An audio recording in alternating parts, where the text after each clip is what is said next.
Hi everyone, this is Mayor Farrah N, and for today's Chat with the Mayor, I'll be speaking with Irvine PD's Chief Mike Kent on traffic safety.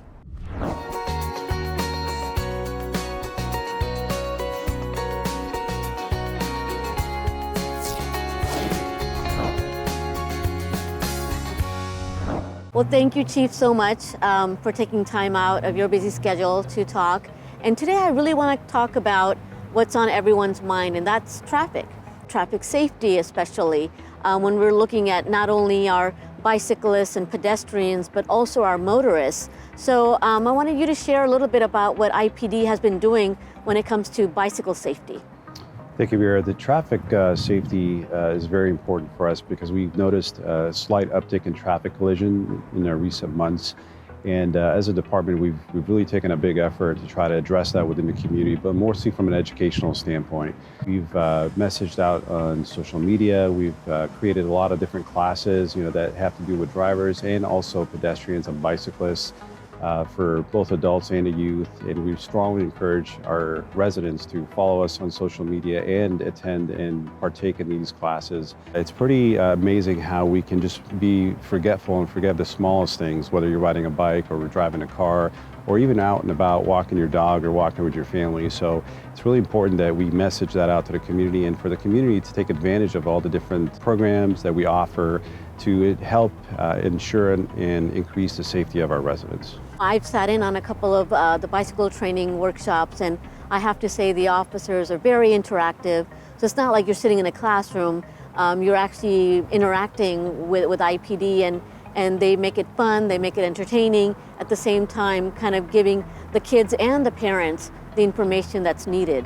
It is. It's not meant to be, more of a lecture. It is an interactive program, and we actually have a program that we do from time to time where if a juvenile is issued some sort of a citation, or let's say, for example, no helmet, this is looked at as some sort of a diversion program where instead of them being held at fault and being, quote unquote, punished for it, go through this diversion class and have that be more of a educational opportunity to, again, educate the youth and the parents of the importance of, for example, wearing a helmet or paying attention while you're riding your bike and not necessarily putting your headphones on and riding out and not necessarily paying attention to your surroundings. We do try to make this interactive. We do want to make it fun in, again, in ensuring the safety of our community.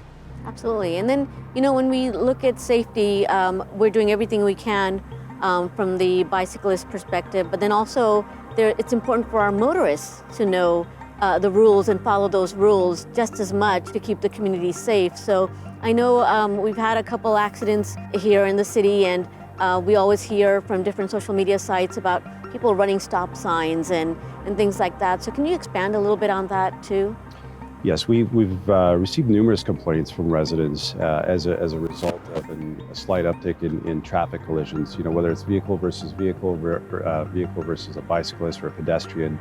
And what we do is we go out in the community, we try to see that for ourselves. Of course, we have officers in the field, patrol officers, traffic officers, but we can't be everywhere at once. So, we do ask the community to do their part to make sure that they're paying attention while they're either riding a bike or driving a car, especially driving a car. For example, if you come to stop at a stop sign, make sure you're stopping behind the limit lines and not necessarily within the crosswalk, because there would be someone that is either on a jog that's trying to cross or on a bicycle trying to get across, and we might not be able to catch that.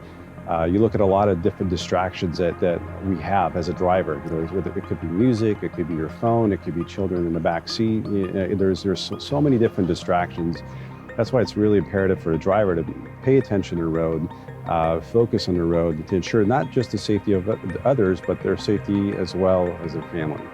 Absolutely. And I always share with folks that anytime that we're trying to do something citywide, it takes the entire community to step in and do their part. And so while IPD is doing their part, making sure everyone's safe, we as drivers and bicyclists, we have to do our part to make sure that we're following those rules to keep not only ourselves, but everyone around us safe as well. Absolutely. It is a collaborative effort. For us, it's being able to work in partnership with the community to educate them and take those opportunities to educate not just, again, the drivers, but also bicyclists and pedestrians and rules of the road to make sure that we're all safe as a community. Is there anything that you're seeing that you want to highlight that everyone whether they're bicyclists, pedestrians, or motorists, should be aware of? Any trends that you're seeing or areas of concern that you'd like to highlight? I would say there's two areas that we've noticed are arising, and that's traffic collisions in the areas of stop signs and vehicles versus bicyclists, especially juveniles that are riding their bicycles to school. We think a lot of that has to do with what we've gone through with COVID. A lot of people just being home for such a long period of time and just forgetting the basics of the rules of the road. As drivers, again, now that everybody's back, in their offices or going back to school, whatever it may be, people are in a rush to get there. So be mindful of that. Plan ahead. If you need to leave early, please leave early. So you're not rushing and rolling through a stop sign or stopping where you shouldn't stop. So we have seen definitely a rise in that. From the other part is parents taking the time to educate their children when they're riding their bikes. Please put your helmet on. I can't tell you how many times I'm driving into work and I notice, juveniles will have their helmet hanging on the bike instead of putting it on. Putting it on, make sure it fits, make sure it's strapped properly. And as they're riding into school, to just kind of slow it down and make sure that they are following the rules of the road. The rules of the road do apply to them as well. They have to stop at stop signs or red lights, or crosswalks, whatever it may be, to again ensure their safety and the safety of drivers. Absolutely. And one of the biggest things, I've gone out and hung out with some of our crossing guards is watching kids biking on the wrong side of the road. And that's a whole other issue that we want to make sure that they're following all the right rules and right-of-ways as well. That's correct. It's one of the common misconceptions that you can ride your bike in any direction you want. You actually have to follow the same path as the road is going. Well, I wanted to thank you so much for taking the time to just kind of highlight traffic and safety in traffic today, because as we're heading into the holiday season, the last 2 weeks here, we know people are out and about, they're shopping, they're out with their families. We want to make sure that this is a holiday season for all of us to celebrate and be safe. Absolutely. Thank you. You're welcome.